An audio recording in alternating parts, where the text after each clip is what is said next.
Jim. Welcome back to the channel. Now, this time last week, Rudi and I made a video together. There are some technical difficulties in here, so just bear with the audio quality on some of the mics. There's a long way for it to travel over the internet, and it goes a bit warbly from time to time. And it's a first time trying to do it, but it's a two-way, over the seas, over the internet reaction video, where Rudi suggests something for me to hear, and I suggest something for him to hear. In fact, mine's a video. So, with that being said, if this sounds like something you think you'd like to do, get in touch. Well, I'm calling it Jim's Cultural Exchange. Hello, hi, welcome back to the channel. It's Jim, and today we have the man, the myth, the legend that is Rudi. Rudi, hello, how are you, my friend? Morning, Jim. Hi to the channel. First Good morning, time for myself on the screen. Yeah. And well, we'll see how this is going to work. How's things with you? Fine so far. Working, listening to music, enjoying food. Living the dream. But as we both, you and I, always say, so much music, but not enough time, right? Exactly. I think I need 3 or 4 gyms to be able to listen to all the music that I want to listen to. You know, I think you're a little behind, right? You're I'm missing yeah. about 10, 15 years. Probably, yeah. But you still have a chance. I mean, being so young, you've got well, another 40 years. Oh, you're so kind. You're so kind. I don't know. A lot of people just think I'm not considered that young, you know. Yeah, but I mean, I always look at my father's age. He became 91. If I make the 80 or 85, that leaves quite a few years for music. And I think good new music, and you better go back and listen to the 70s stuff and Yeah. and the other things that you missed so far. When did you start listening to music for yourself? Did you have a brother or an older brother who introduced you to music? Well, actually, my parents had most of the time radio on with beautiful German music. That's what we call the German pop. Huh? And once my older brother, he's 3 years older than I am, joined another school where he met other and older guys. Yeah. He got in contact with rock music. Yeah. Can still remember his first 3 albums he brought, which were Deep Purple in rock. Oh, it right. Was Jethro Tull's Aqualung, and it was Uriah Heep, Demons and Wizards. Perfect. And this is, well, actually, this is the basic influence on my taste. And we also started listening very early to a local radio station, which was called SWF3, which is Südwestfunk in the southwest of Germany. In 1969, they invented a third program, especially for the youth. And so they had everyday program from, I think in the beginning was only 12 to 3, and then it was 12 to 5. And later on, they had an evening program. Yeah. The dates that were set were Sunday at 12, Hit Parade, charts, German songs, and 1400 Hit Parade International. And that's from where I know lots of music. And then I to the afternoon program and later on to the evening program. And what they also had, I don't know when they started this, there was some kind of LP charts, LP Hit Parade.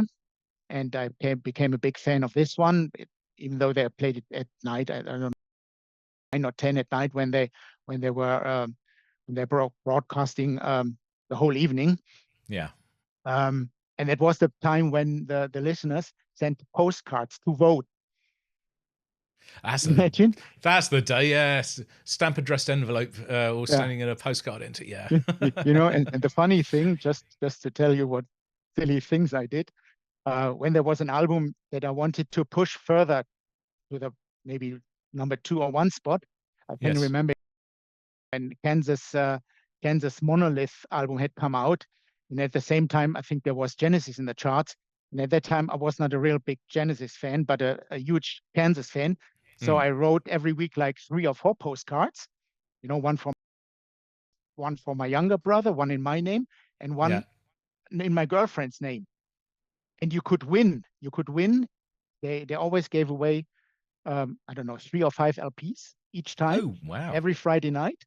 So it happened to my girlfriend came to school on Saturday morning, and her schoolmate said, "Oh, you won again. And she said, "What?" She didn't know about it. She didn't even know she had taken a part in a competition. I even can tell you we won. The first time it was Pink Floyd's Wish You Were Here. Oh, wow. And yeah. the second time she got the LP Cornerstone by Styx, because there were 2 real famous songs on it, the Babe, song Babe, and Boat on the River, successful in Germany. And that's the reason why I said, okay, if she wins, she can get this album. Wow. Yeah. Cool. Good old days. Yeah. Awesome stuff. We've been talking on and off for maybe about a year now, haven't we, Rudi? February 23. Yeah. So we've always said along the way, at some point, it'd be nice to sort of do this, have a chat on screen, but also to maybe do what I like to call a cultural exchange. So you share something with me and I'll share something with you, as in a bit of music. So you have chosen something that I don't know at all. Right, let's just try and find it up here. So you sent me a few ideas of things. One of the bands I know sort of pretty well, but I don't know all their stuff yet, was Dream Theater. So I think we might save that for another time. 3 of the other ones I wasn't aware of at all. But one band is a band that I've heard of and I've known about for a really, really long time, but don't know anything about them. And it's a band called Candlemass. And you suggested I should be listening to a track of theirs. So tell me what it is and why I should be listening to this. Well, when we created this idea, all of a sudden my brain started working, thinking about which songs I couldn't tell back to. And as I said before, since I have a long list of Cast Iron guarantee wishes and about another 10 or 15 mixtapes planned, I had to think about a song which was anything else yet, but something that I also like. But I have to say I'm not the biggest doom metal fan. I like the early Black Sabbath stuff, which they later on called the grandfathers of doom metal. But then certain bands in the 80s which kind of played Sabbath-like, and just like you, the name Candlemass has been around all the time. Yeah. But honestly, I have bought this album, I think maybe 5 or 6 years ago, even though it's of 87. Okay, so it's fairly new to you as well. Relatively new. And the reason why it's this album and this song is that I heard it on internet radio. Right. It's one of those music nonstop. Yeah. And when you don't know something, you get your mobile and then who's singing, Yeah. And there's stuff. Oh, this Candlemass. Okay. So I bought this record and I bought a DVD. And the song that I picked today is my favorite, even though I don't know all of their stuff. The hardcore fans might tell you later on, oh, you must listen to this. You must, as it always. Well, I'm just reading. They say about it. Swedish doom metal originators Candlemass gave birth to an instant classic with a debut, Epicus Doomicus Metallicus. But their 1987 follow-up, Nightfall, managed to break even more new ground by introducing the operatic bellowing of the new vocalist Messiah Marcolin, whose religious lyrics found the perfect match in the slow, grinding power chords written by Leif Edling. Okay, so they're Swedish. I didn't know that. Interesting thing about this, as we say, Leif Edling, is that later on he created another band which is now, let me think, 10 or 12 years old. It's called Avatarium. And Right. originally he was supposed to be in the band, but since he's dealing with health issues, I think he never really was on stage with them.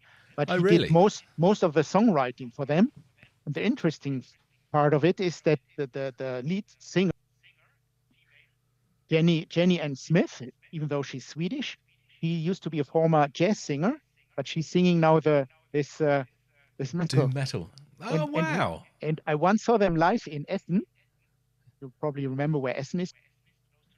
In a small club, and pretty good job. And the other guy in the band, Markus Jedel, he's been around with other bands. He was for a certain time, for example, part of Soen. Soen is another Swedish band. You know, the one of Martin. That's it. Yeah. Yeah. So maybe one day, Avatarium. Yeah. Right. I need to remember that. It sounds familiar. I wonder if it's because actually I haven't used their music. Have I used their music before? Not on the channel. Not so you know my channel better than I do, probably.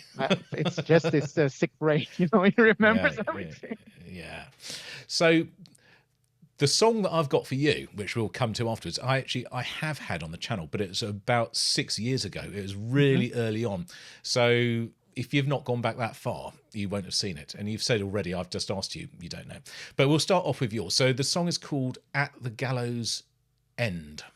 Yeah? And I suppose we should get on and listen to it. So this is At the Gallows. Yeah, At the Gallows End by Candlemass from the album Nightfall. 3, 2, 1, go.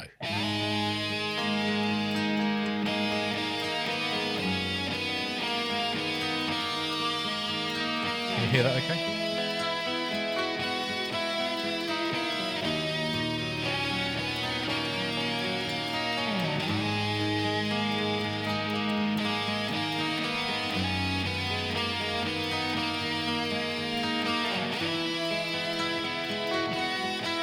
You can see your brain go, what does it remind me of? Oh. Okay.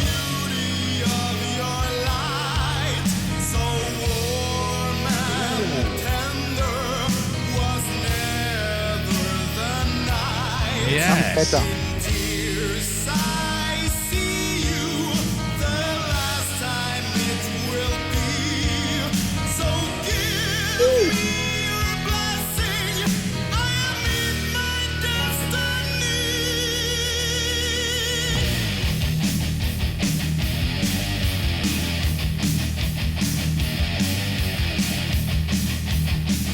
I'm getting Opeth a little bit from this. Oh, Sabbath. It sounds a bit like Sabbath. Yeah.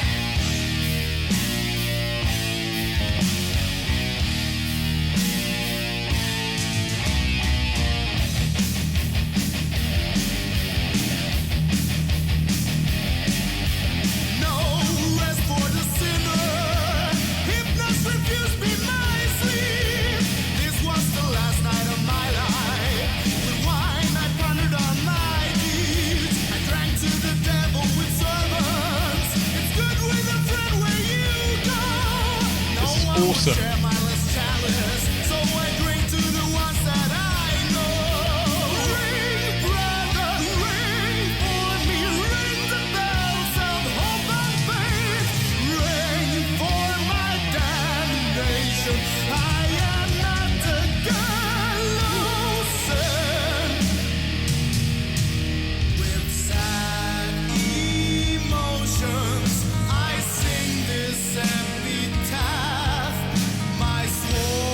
I don't know what this bit reminds me of.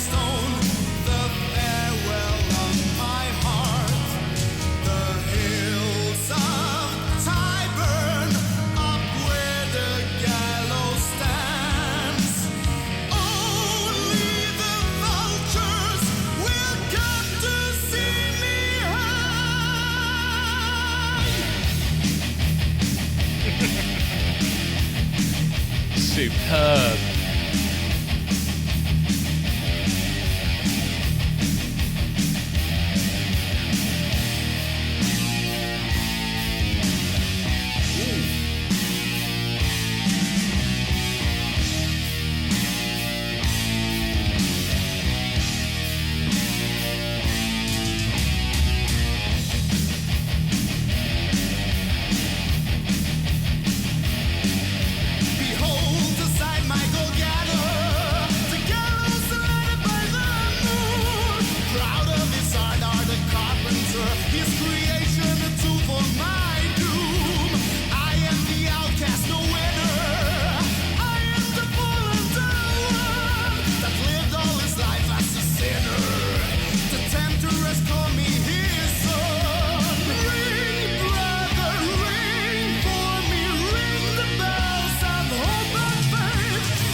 I love the slow tempo on here.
Just before I said, I don't know if you heard me say Black Sabbath, but you said it sounds like Sabbath. Yeah. I said it a moment before that. Yeah. But I had said just previous to that, it reminded me of Opeth. And I think the reason I said that was it was the really delicate picking of the guitar over the acoustic guitar at the beginning. Had that really sort of, you know how Opeth can have that really fragile, pretty sound before they get brutal. But then it changed and it became very Sabbathy, very, very dark, very slow as well. I love the very slow tempo, but then it changed it up and went sort of picked it up and went much, much faster. It was fantastic. I also thought at certain stages of the song, the singing melody line reminded me a bit of old Ozzy stuff. Right. In the beginning of Black Sabbath. Somehow it came up, you know. Yeah, he's got a very different voice, though, hasn't he, Ozzy? Yes. This one is far more operatic. Yeah. I was trying to. There's all sorts of bands kept popping into my head and then disappearing. I was thinking at one point, so like some really gloomy goth bands from the 1980s. I don't even know what sort of Fields of Nephilim and stuff like that, but only in the slow bits because it sounded like almost like Sisters of Mercy and that sort of thing. But then it became really heavy, so you can hear that sort of gothic sound in there, and I think that's probably part of the doom metal DNA, isn't it? I guess so. But as I said, I didn't listen to this kind of music at all in the 80s. No, I was pretty much on American mainstream rock. Right. Since I was so often in the States and lots of pretty good bands. But also I were on my Rush journey and I was on my Iron Maiden journey. And actually it took me until I think the first Metallica album that I heard. Okay.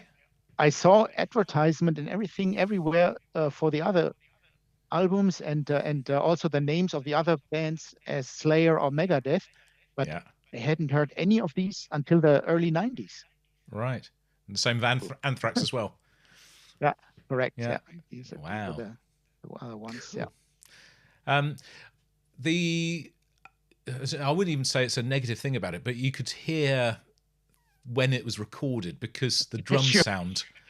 Yeah, they've got that very sort of gated reverb sound that was so popular in the 1980s. I don't know why they did it.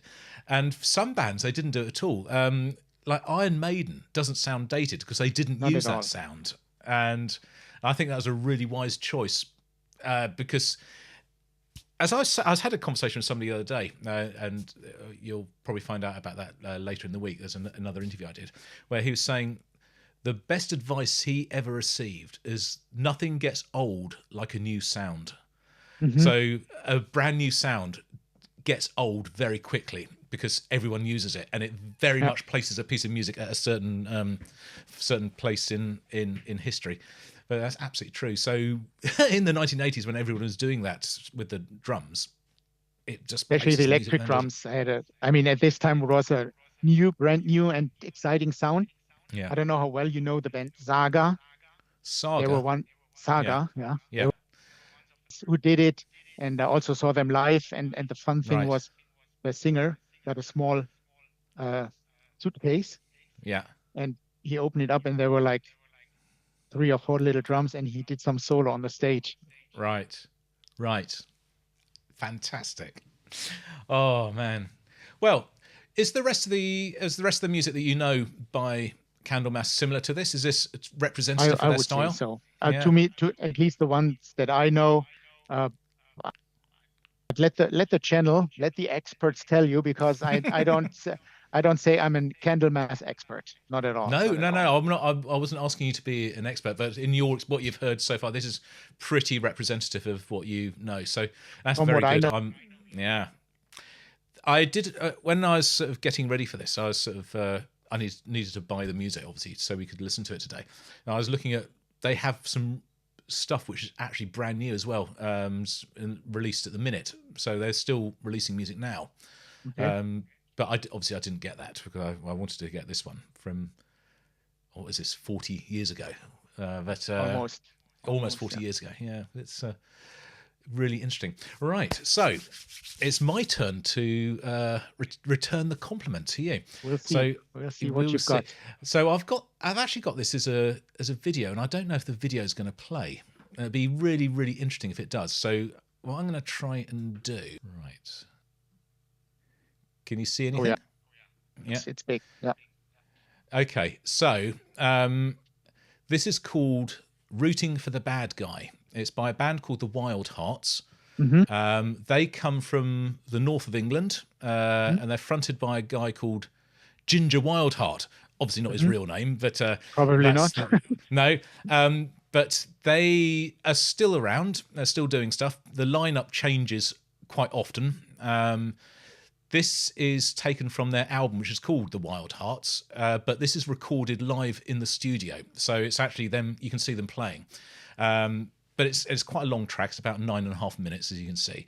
But it's really, really fun. And if you've not seen it, and not a lot of people do actually know this band, which is a bit of a shame, but I'll see what you think of this. Are you ready? Yes. So let's see how we go. 3, 2, 1, go. Okay.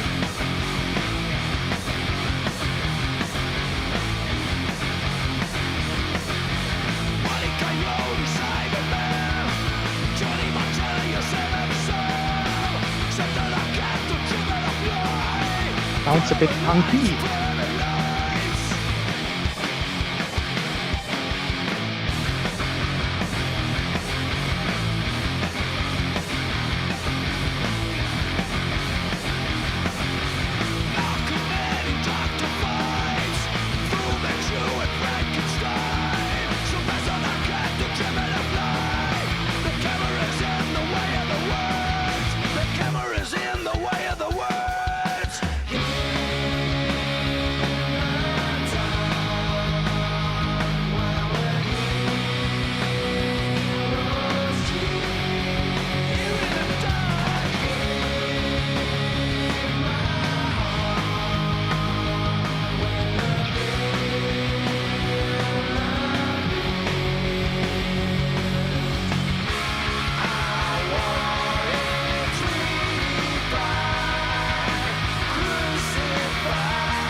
What year was that? Say again. Yeah.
Like 20 minutes.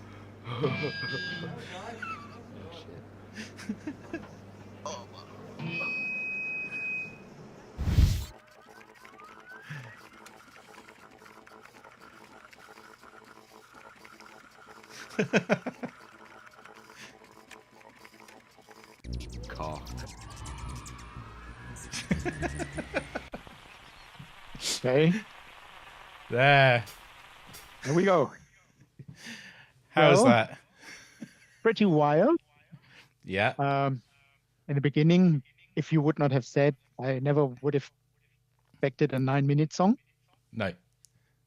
because it kind of started, as I said, a bit punky. Yeah, And I got that vibe. So like almost like a Green Day sort of feeling to it.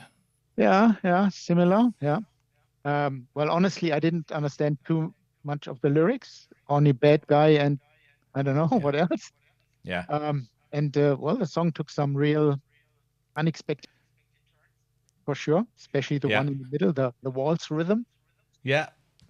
I And saw you smiling, as a little smile kept creeping onto your face. yeah, Ah, I that's wasn't got sure it. when I said something in the beginning, if you really could hear me, you could hear what I I said. heard you say Jim, and I said, "Oh, can you say again?" And I didn't hear what you said, so no. But no, nice piece of music. Heavy guitars, Yeah. and I like watching people working in the studio. Yes. It's That's good fun. it's always fun. Yeah. There's a 30-minute video. Do you remember? Do you remember a mirror mixtape, The Lady with a Flute? I had it. It Yeah, I was a think. live video as Yes, well. I know. Yep. Yep. Yep. Yep. Yep. The band's called Wukan, and for Yes. their latest release 2 years ago, they made the 35 live in studio video, and I just had to think of this because it's wild. Yeah. I like it, yeah. But other than the music, well, 9 minutes is for this kind of music pretty Yeah. a little bit shorter, maybe. Too long. I think it was. I found it really interesting because I thought it was before I came to listen to a lot of the prog stuff that I've been listening to for the last 6 years on the channel. Mhm. This was The sort longest of song you knew. well, not the longest song I knew. I knew a lot of Pink Floyd and I knew some other stuff Okay. as well. But this was an unexpected song because I agree with you. I thought it sounded really punky. I thought this was a punk band. But then they started doing this. I said, "Oh, actually, there's more here than I thought there was. So this is really interesting." And Mhm. I like that. He's got that sort of really raw, Yeah, yeah. edgy, slightly out of control energy from the sort of Mhm. the punky vibe, Yeah.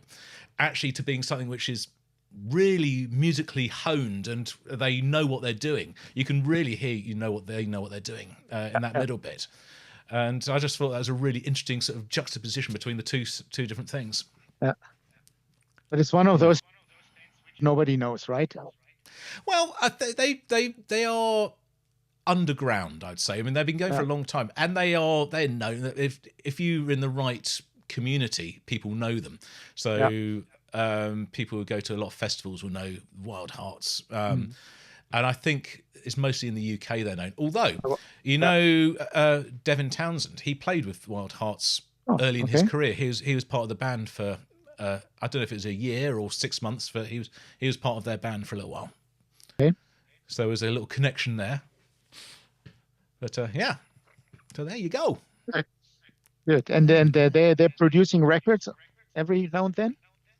Yes, Or they only still touring? do. Both, I think. They had an album out. I think it was maybe not last year, but it was really quite recent, in the last year or so, a couple of years. I can't remember what the album's called from the top of my head. But it had a picture of a sort of a big, like a pig's heart or something on the cover with a hook through it. I was like, okay. Well, as you do. Covers. I don't know if you had the chance to look at the cover of the Birth Control. No. Talking about funny covers, I've got my LP here. It was the first ever live LP I bought as I put on the inside, February Right. 76. Wait. Yeah. See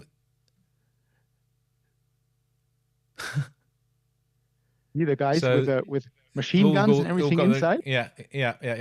Okay, now the back side. Oh, it's a pram. The Kinderwagen, which crashed against a tree. Oh no. That's their kind of birth control, Yes. Strange Although guys. it's a bit late for that because the birth has already happened. Well, you can stop everything which came afterwards. Yes, I suppose. Well, Get serious again. Let's get very serious. Dream Theater. So you're the first person in a very long time that called me sir. That sounded really strange in the beginning. Oh really? It's just. Yeah. I mean, it doesn't mean I respect you or anything, do you? Yeah. So it depends on the tone how you say it, right? Yeah, for sure. But no, it's just just almost like a throwaway phrase. So thank you very much, sir. I don't mean it as a serf to a landed gentry sort of person. But it's you just say, it's a word, it's a phrase. Not like in the American army. Yes, sir. Yes, sir. Yes, sir. Yes, sir. 3 bags full, sir. Yes. No, not like that at all. Good. Okay. Good.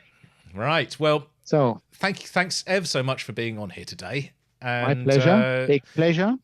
It'd be lovely to do it again. And Hopefully. maybe we'll get some other people to do this as well. So I'm going to call this Jim's Cultural Exchange. Yep. So, Rudi, as I said, thank you so much for taking out some time today from your lunch Thank you break for inviting me.